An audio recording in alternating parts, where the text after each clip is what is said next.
ইস্তেঞ্জা করার সময় যারা ঢিলা ব্যবহার করবেন কমপক্ষে 3টা ঢিলা ব্যবহার করবেন। কয়টা? 3টা। যদি মাটির ঢিলা ইত্যাদি আর কি ব্যবহার করা হয়, তো ঢাকা তো টিস্যু ব্যবহার করা হয়। গ্রামগঞ্জে মাদ্রাসাগুলাতে এখনো আছে। হযরত মনে মেঘল করছেন না? মেঘল তো আছে এখনো। তো এইগুলা চট্টগ্রাম কেন্দ্রিক মাদ্রাসাগুলাতে এখনো ঢিলা আছে, দেশগ্রামে আছে, পাহাড়পুর মাদ্রাসা, কুমিল্লা, আমাদের এই মাদ্রাসাগুলাতে এখনো আছে। তো ঢিলা ব্যবহার করলে কমপক্ষে 3টা।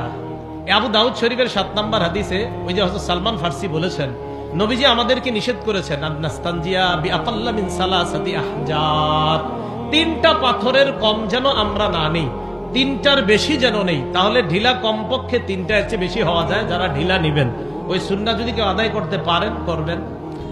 আর কি, এটা করার পর পানি ব্যবহার করবেন। এটা করার পর কি ব্যবহার করবেন? পানি।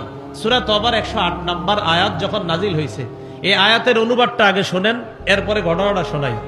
আল্লাহ পাক রব্বুল আলামিন বলেন, আউযু বিল্লাহি মিনাশ শাইতানির রাজীম, ফীহি রিজালুন ইউহিব্বুনা আন ইয়াতাতাহহারু ওয়াল্লাহু ইউহিব্বুল মুত্তাহহিরিন।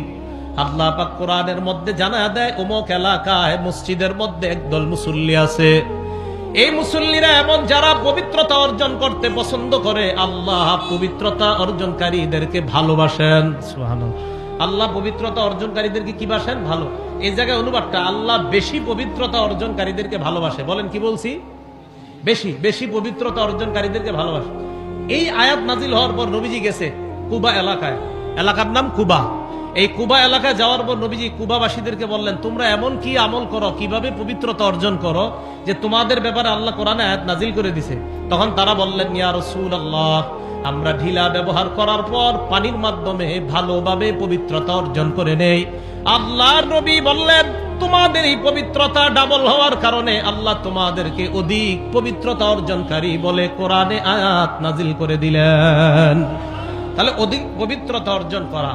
তাহলে টিস্যু যারা নিবেন, নেওয়ার পরেও পানি নেওয়া। টিস্যু নেওয়ার পরে কি নেওয়া বলেন? পানি।